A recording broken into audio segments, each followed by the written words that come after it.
नमस्कार दोस्तों, आपका हमारे चैनल पर स्वागत है। आज हम भगवद गीता के प्रथम अध्याय के 41वें श्लोक पर चर्चा करेंगे। अर्जुन इस श्लोक में यह चिंता व्यक्त करते हैं कि जब परिवार का विनाश होता है तो न केवल धर्म का पतन होता है, बल्कि स्त्रियों में भी अनैतिकता का प्रसार होता है। इस श्लोक का गहन अध्ययन करते हुए हम इसके आधुनिक जीवन में महत्व को भी समझेंगे। तो चलिए शुरुआत करते हैं।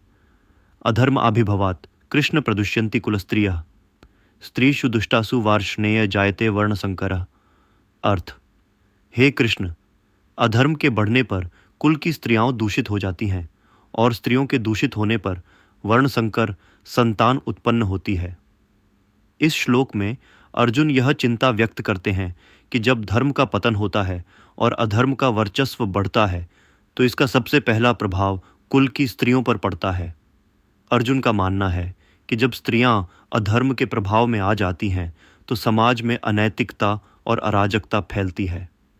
इसके परिणाम स्वरूप वर्ण संकर अर्थात विभिन्न वर्णों का मिश्रण होता है, जिससे समाज में असंतुलन और अव्यवस्था उत्पन्न होती है। आइए इसे एक उदाहरण के माध्यम से समझते हैं। मान लीजिए कि एक परिवार में नैतिकता और धर्म का पालन नहीं किया जाता। परिवार के सदस्य अपने स्वार्थ और लोभ के कारण अपने मूल्यों को त्याग देते हैं। इसका परिणाम यह होता है कि परिवार की स्त्रियां भी इन गलत प्रवृत्तियों से प्रभावित हो जाती हैं और वे भी धर्म का पालन छोड़ देती हैं।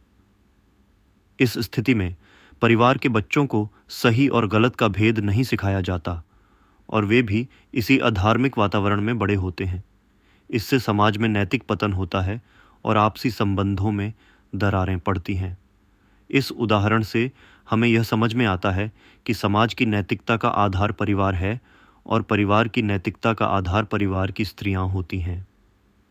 जब हम अपने परिवार के धर्म और परंपराओं को छोड़ देते हैं तो इसका असर पूरे समाज पर पड़ता है। आज के समय में जब समाज में नैतिकता और धर्म के प्रति उदासीनता बढ़ती जा रही है, यह श्लोक हमें एक महत्वपूर्ण संदेश देता है। जब हम अपनी जड़ों, अपने धर्म और अपने नैतिक मूल्यों से दूर हो जाते हैं तो इसका असर हमारी आने वाली पीढ़ियों पर पड़ता है। आधुनिक जीवन में जहां पारिवारिक मूल्य और नैतिकता को नज़रअंदाज किया जा रहा है, यह श्लोक हमें यह याद दिलाता है कि समाज की स्थिरता और शांति के लिए धर्म और नैतिकता का पालन करना कितना आवश्यक है। उदाहरण के लिए, आजकल हम देखते हैं कि परिवारों में आपसी रिश्तों में दरारें आ रही हैं और इसका सबसे बड़ा कारण है धर्म और नैतिकता का अभाव। जब परिवार की स्त्रियां, जो परिवार की नींव होती हैं, धर्म और नैतिकता का पालन नहीं करती तो पूरा परिवार और अंततः पूरा समाज कमज़ोर हो जाता है। अर्जुन की चिंता को समझना बहुत महत्वपूर्ण है। वे यह जानते थे कि यदि धर्म और नैतिकता का पालन नहीं किया गया तो इसका परिणाम पूरे समाज पर पड़ेगा। विशेष रूप से जब परिवार की स्त्रियां धर्म का पालन छोड़ देती हैं तो पूरा परिवार कमज़ोर हो जाता है और इसका प्रभाव समाज की संरचना पर पड़ता है। आज के समय में भी हम देखते हैं कि जब परिवार में धर्म और नैतिकता का पालन नहीं होता तो इसका प्रभाव बच्चों पर पड़ता है। वे सही और गलत का भेद नहीं समझ पाते और समाज में अराजकता और असंतुलन बढ़ता है। इस श्लोक का यह संदेश हमें यह सिखाता है कि हमें अपने धर्म और नैतिकता को बनाए रखना चाहिए ताकि समाज में शांति और संतुलन बना रहे। तो दोस्तों, इस श्लोक से हमें यह महत्वपूर्ण सीख मिलती है कि धर्म और नैतिकता का पालन केवल हमारे व्यक्तिगत जीवन के लिए ही नहीं, बल्कि पूरे समाज के लिए आवश्यक है। अर्जुन की यह चिंता हमें यह याद दिलाती है कि हमें अपने परिवार की स्त्रियों का सम्मान करना चाहिए और उन्हें धर्म और नैतिकता का पालन करने के लिए प्रेरित करना चाहिए।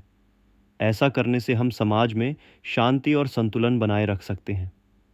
आशा है कि इस श्लोक की व्याख्या से आपको जीवन के महत्वपूर्ण पहलुओं को समझने में मदद मिली होगी। अगर आपको यह वीडियो पसंद आया हो तो कृपया इसे लाइक करें, कमेंट करें और अपने दोस्तों के साथ शेयर करें। हमारे चैनल को सब्सक्राइब करना न भूलें ताकि आप हमारी सभी नई वीडियो अपडेट्स पा सकें। धन्यवाद और जय श्री कृष्ण। श्री